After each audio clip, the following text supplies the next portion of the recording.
ભાવનગરની ડિસ્ટ્રિક્ટ રજિસ્ટ્રાર્ડ ઓફિસમાં યુવરાજસિંહ જાડેજા પહોંચ્યા અને અધિકારીઓ સાથે કરી મોટી બબાલ। યુવરાજસિંહ જાડેજાનો મોટો આક્ષેપ છે કે ગુજરાત ગૌણ સેવા પસંદગી મંડળમાં 80 જેટલી જ્યારે જગ્યાઓ ખાલી છે ત્યારે અધિકારીઓએ પોતાના પરિવારના સભ્યોને 80 જગ્યાઓ પર સમાવી લીધા। જ્યારે 1200 કરતાં પણ વધારે વિદ્યાર્થીઓ આ પરીક્ષા આપે છે તો શું રઝળવા માટે આ પરીક્ષા આપે છે? અધિકારી પર મોટા આક્ષેપો કરતા પુરાવાઓ લઈ યુવરાજસિંહ જાડેજા ભડક્યા। સાંભળીએ યુવરાજસિંહ જાડેજાને કે આખી પોલ ખોલતા તેમણે અધિકારીઓ પર આક્ષેપ કરતા અને ભડકતા વધુમાં શું કહ્યું। તમને યાદ હશે કે ભાવનગર ડિસ્ટ્રિક્ટ કોઓપરેટિવ બેંકમાં હમણાં થોડા સમય પહેલા ભરતી કરવામાં આવી, ખ્યાલમાં ખરી? કેટલા ઉમેદવારોની ભરતી થઈ? 80 ઉમેદવારો। મારે 80 ઉમેદવારોનું લિસ્ટ જોઈએ છે પહેલા, કયા 80 ઉમેદવારને લેવામાં આવ્યા। બીજું કે ભરતી પ્રક્રિયા જો કરવામાં આવી કોમ્પિટિટિવ એક્ઝામના માધ્યમથી તો તમે એમાં રિક્રુટમેન્ટ રૂલ બહાર પાડ્યા છે, તમે સિલેબસ બહાર પાડ્યો છે, તમે નોટિફિકેશન બહાર પાડી છે। આ બધી જ જે પ્રક્રિયા થઈ એની ઓરિજિનલ કોપી મારે જોઈએ છે। તમે જે તે એજન્સીને કામ સોંપ્યું એ એજન્સી ઓમ એન્ટરપ્રાઇઝ કરીને જે કહી શકાય જે સંસ્થા હતી અમદાવાદ ખાતે, તો તેમાં કઈ ઓળખાણ શા માટે ભાઈ ખાનગી એજન્સીને કોન્ટ્રાક્ટ આપવામાં આવ્યો એનો મારે પુરાવો જોઈએ છે। કારણ કે કોઈ પણ કોમ્પિટિટિવ એક્ઝામ લેવાય તો અમે એવું ઈચ્છીએ છીએ કે સહકારી ક્ષેત્રમાં પણ IBPS જેવી સંસ્થા હોય, નાબાર્ડ જેવી સંસ્થા હોય કે જીપીએસસી જેવી સંસ્થા હોય એને તમે પસંદ ન કરી અને ખાનગી એજન્સીને શા માટે પસંદ કરી એનો ખુલાસો જોઈએ તમારે। એટલે આ બધી વાત અમારે આજે ખુલાસામાં જોઈએ છે। તમે 80 જણા લીધા તો 80 ને કઈ રીતે પસંદગી કરવામાં એના પ્રિલિમમાં માર્ક કેટલા હતા, ઇન્ટરવ્યુમાં માર્ક કેટલા હતા, પ્રિલિમ જે લેવામાં આવી એમાં બધાનું મેરિટ યાદી જે હતી એ કેમ જાહેર કરવામાં આવી એ જોઈએ છે।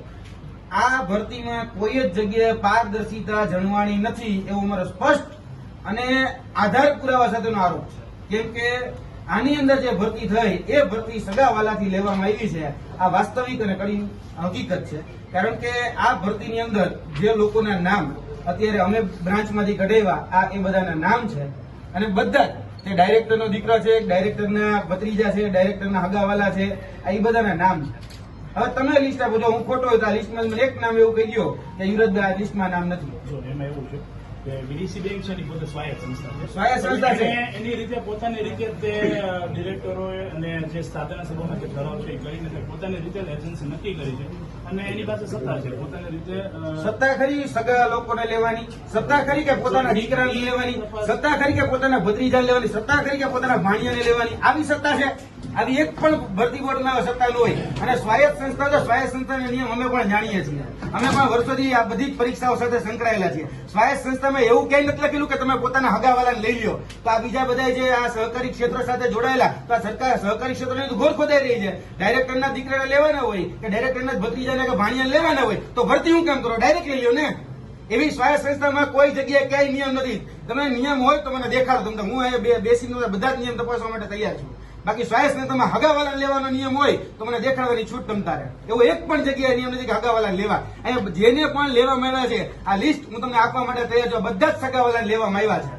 80 જણામાં જે નિમણૂક થઈ છે બધાના તમતાર મારી પાસે ઓડિયો વિડીયો અને આગલા દિવસે તમે ડિસ્ટ્રિક્ટ કોઓપરેટિવ બેંકની જે મુખ્ય શાખા હતી ત્યાં બધા જ વિદ્યાર્થીઓને શા માટે ભેગા કર્યા હતા અને એના પણ સીસીટીવી રજૂ કરો આગલા દિવસના બધા જ। જ્યારે ઇન્ટરવ્યુ હતું રવિવારે એના 3 દિવસ આગળના 3 દિવસ પાછળના બધા જ લોકોને અહીંયા બોલાવીને આપવામાં આવે લેટર, શા માટે ભાઈ? અને આગલા દિવસે બધાને કહી દઉં કે તું ભાઈ પાસ થઈ જાય, તું ભાઈ પાસ થઈ જાય। અને આવા ફોન ગયા છે, તમારે સીડીઆર જોતા તો હું આપું તમતારે, સીસીટીવી તમારી પાસે ન હોય ડિસ્ટ્રિક્ટ કોઓપરેટિવ બેંકનો મારે આપવાની તમતાર તૈયારી પૂરેપૂરી છે। એટલે આ ખોટું થયું છે, ભ્રષ્ટાચાર થયો છે, કૌભાંડથી જ ભરતી થઈ છે। અને એમ કહેતા હોય તો આક્ષેપ નથી કરતો, દાવા પુરાવા સાથે સાબિત કરવાની તાકાત હું રાખું છું। એટલે આ ભરતી પ્રક્રિયાના નામે જે તર્કટ રચો છો, નાટક રચો છો ને એ નાટક રચવાનું બંધ કરી દો તમે। કારણ કે તમે જે કહો છો કે ભાઈ સ્વાયત્ત સંસ્થા છે નિયમ જાતે બનાવી શકે પણ ભરતી હગાવાલા નહીં કરી એવી નિયમમાં ક્યાં લખ્યું? નિયમ દેખાડો હગાવાલા લેવાના લ્યો। આમાં બધી જગ્યાએ તમને બધા નામ જોઈ લેવાની છૂટ। હું એક પણ જગ્યાએ ખોટા એક નામ વાંચી લ્યો તમને બધાના। આની પેલા ભૂતકાળની ભરતી થઈ એનાય મેં નામ લખ્યા છે કે જેમાં તમે કોને કોને લીધા છે। એવો તો ક્યાં નિયમ છે કે બધા પોતપોતાના હગાવાલા લેવા? મને દેખાડો।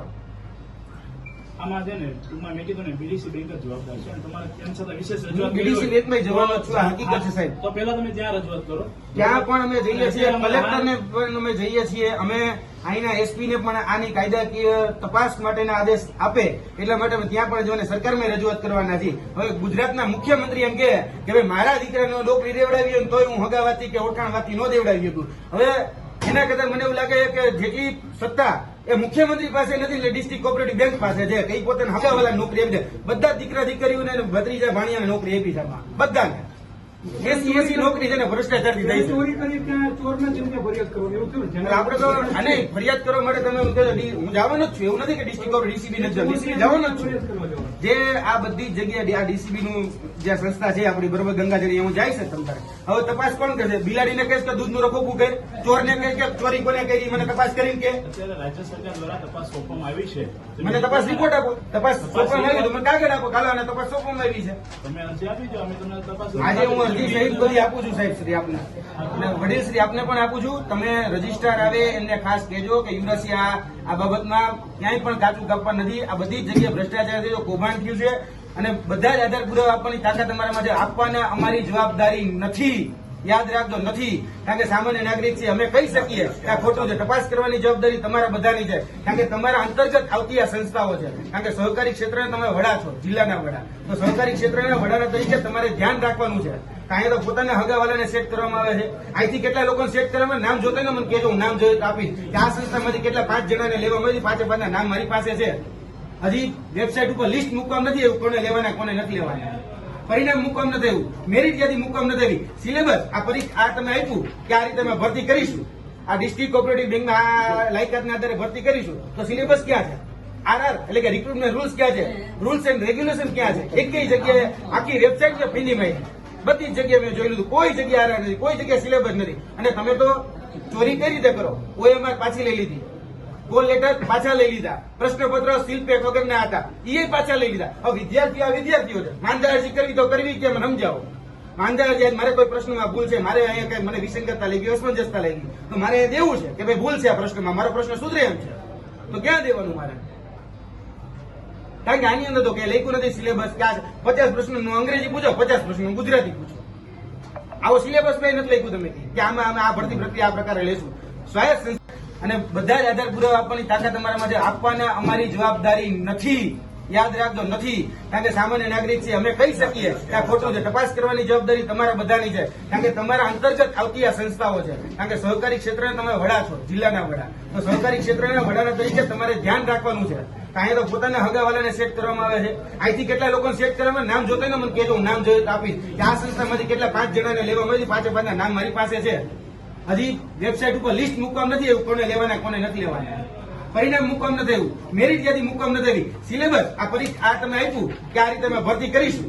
આ ડિસ્ટ્રિક્ટ કોઓપરેટિવ બેંકમાં આ લાયકાતના આધારે ભરતી કરીશું. તો સિલેબસ ક્યાં છે? આરઆર એટલે કે રિક્રુટમેન્ટ રૂલ્સ ક્યાં છે?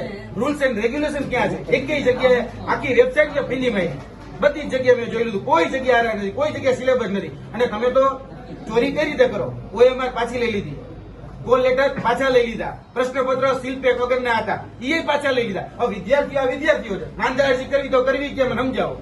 માંદા અરજી મારે કોઈ પ્રશ્નમાં ભૂલ છે, મારે અહીંયા કઈ મને વિસંગતતા લાગી, અસમંજસતા લાગી તો મારે દેવું છે કે ભાઈ ભૂલ છે આ પ્રશ્નમાં, મારો પ્રશ્ન સુધરે એમ છે તો ક્યાં દેવાનું મારે?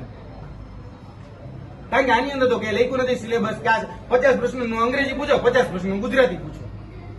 આવો સિલેબસ કઈ નથી લખ્યું તમે કે આમાં અમે આ ભરતી પ્રક્રિયા આ પ્રકારે લેશું.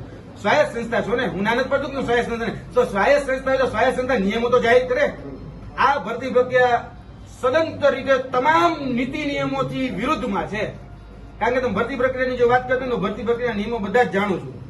તમામ પ્રકારના જીપીએસસી, યુપીએસસી, પીયુન આ ગુજરાતમાં જેટલી એક્ઝામ લેવાય ને એ બધાના રિક્રુટમેન્ટ રૂલ્સ મોઢે છે. પણ આ રીતે તો કોઈ એક જગ્યાએ ભરતી લેવા નથી આવતી. પછી શા માટે ચોરી નથી કરી તો શું કામ પેપર લઈ લ્યો? શું કામ ભાઈ તમે ઓએમઆર વિદ્યાર્થી પાછી લઈ લ્યો? શા માટે તમે એના કોલ લેટર પાછા લઈ લીધા? બહુ પાક સાહેબ કે ઈમાનદારીથી નોકરી કરી તો બધાને દેવા દે ને કે આલ્યો ભાઈ તમારું પેપર, આલ્યો ભાઈ તમારી ઓએમઆર સીટ, આલ્યો ભાઈ તમારા કોલ લેટર. બધી જ જગ્યાએ તમે અહીંયાથી પાછા લઈ લીધા.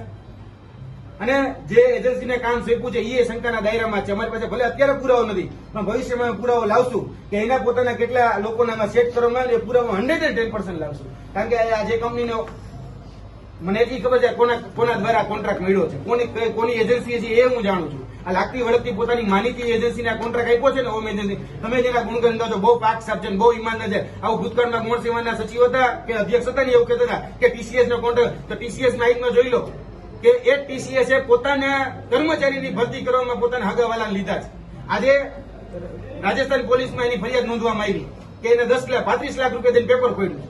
એટલે બહુ વખાણ જેના ગુણગાન ગાવ છો ને એ ગુણગાન ગાવા યોગ્ય હતી જ નહીં. અને આ હોમ એજન્સી એની જરા પણ યોગ્ય નથી. અંદર અમે એના વિરુદ્ધ પણ ફરિયાદ, અમે ક્રાઇમ બ્રાન્ચ જે છે અમદાવાદ ખાતે સીપી ઓફિસ ન્યાય એમ આપવાના છે કે આને ભવિષ્યના બાળકો જે છે એના બાળકોના ભવિષ્ય સાથે છેડા કર્યા છે. આ હકીકત છે. અને હું મહેરબાની કરીને કહું છું કે આની અંદર ટોટલી સગાવાદ, ઓળખાણવાદ અને પરિવારવાદ સિવાય ક્યાંય પણ જગ્યાએ નોકરી આપવામાં આવી નથી. આ બધા મહેનતુ વિદ્યાર્થી છે, 1200 પરીક્ષાર્થી ઉમેદવારો હતા. આ 1200 ઉમેદવારોમાંથી એક પણ મહેનતુ ઉમેદવાર ન લાગે. એટલે કેવું? અને બધાને અમે લિસ્ટ દેવા તૈયાર થયા. બધા હગાવાલા છે, જોઈ લો. આનંદ હું ખોટું બોલતો હોય ને તો ડાયરેક્ટરના દીકરા, ડાયરેક્ટરના ભત્રીજા, ડાયરેક્ટરના હગાવાલા, કોઈ બહારનું હોય મને કયો, જે ભાજપના પ્રમુખ, ભાજપના ઉપપ્રમુખ, એના દીકરા, એના દીકરાઓને, એના ભત્રીજાઓને ભાણિયાને લેવામાં આવ્યા છે. જોઈ લેવાની છૂટ છે. કોઈ બહારનું નથી. આ હગાવાલા આ જ રીતે નોકરી દઈ ગયો તો કામ કરો ને, ટેન્ડર બહાર પાડો ને. 35 લાખ રૂપિયા જે નોકરી દીધો ટેન્ડર બહાર પાડી દો એટલે વાત પતે. અમુક સહકારી મંડળી સતર્ક થાય કે 35 લાખ રૂપિયા સહકારી મંડળીમાં તો આવે. આ રીતે આ જે મહેનતુ વિદ્યાર્થીઓ છે એ તો કઈ આ પરીક્ષાની તૈયારી કરતા તો મૂકે કે ભાઈ હા ભાઈ આમાં મહેનત નહીં લાગે, જોઈને 35 લાખ દેવાની તૈયારી હોય તો લાગે, એક વાર તો 1-2 વીઘા વેચીને લાગે. આ રીતે ભરતી કરવા મતલબ બિચારા રાત દિવસ મહેનત કરી તૂટી જાય છે. તો ગરીબને કોઈ મધ્યમ વર્ગના દીકરાને જઈને પૂછો. અને અમને ખબર રજીસ્ટર શા માટે જતા રહે. રજીસ્ટરને ખબર હતી કે ભાઈ અહીંયા આવશો એટલે અમારે સાંભળવાનું થાય. પણ કહેજો એને કે તમારા દીકરા તમારા દીકરી કઈ રીતે પરીક્ષામાં લાગે, પૂછવું એને કે યુપીએસસી જીપીએસસી કઈ રીતે પાસ થવાય છે. આ મહેનત કર્યા વગર હગાવાથી રોકાણવાથી ભ્રષ્ટાચારથી ભરતી કરવી હોય તો ટેન્ડર બહાર પાડ દો. આ રીતે ભરતી કરવાનો કોઈ મતલબ નથી. અને આ તો હવે યુવરાજસિંહ જાડેજાએ કહી દીધું છે કે આ મામલે યુવરાજસિંહ જાડેજા કંઈ પણ કાચું કાપવાના મૂડમાં નથી. હવે બધાની પોલ યુવરાજસિંહ જાડેજા ખોલીને રહેશે. જે પણ કંપનીને કોન્ટ્રાક્ટ આપવામાં આવ્યો છે તેની પણ પોલ યુવરાજસિંહ જાડેજા ખોલશે અને આ તમામને ઉઘાડા પાડશે. જોવાનું રહેશે કે આ મામલે હવે યોગ્ય તપાસ થાય છે કે પછી આગળને જેમ જ લોલમલોલ ચાલ્યા કરે છે. તમારું શું માનવું છે આ ઘટનાને લઈને? યુવરાજસિંહ જાડેજા સાથે તમે સહમત છો કે નહીં? અમને કમેન્ટ કરી ચોક્કસથી જણાવજો તથા અમારી ચેનલ નિર્ભય ન્યૂઝને લાઇક, શેર અને સબસ્ક્રાઇબ કરવાનું ભૂલશો નહીં. આભાર.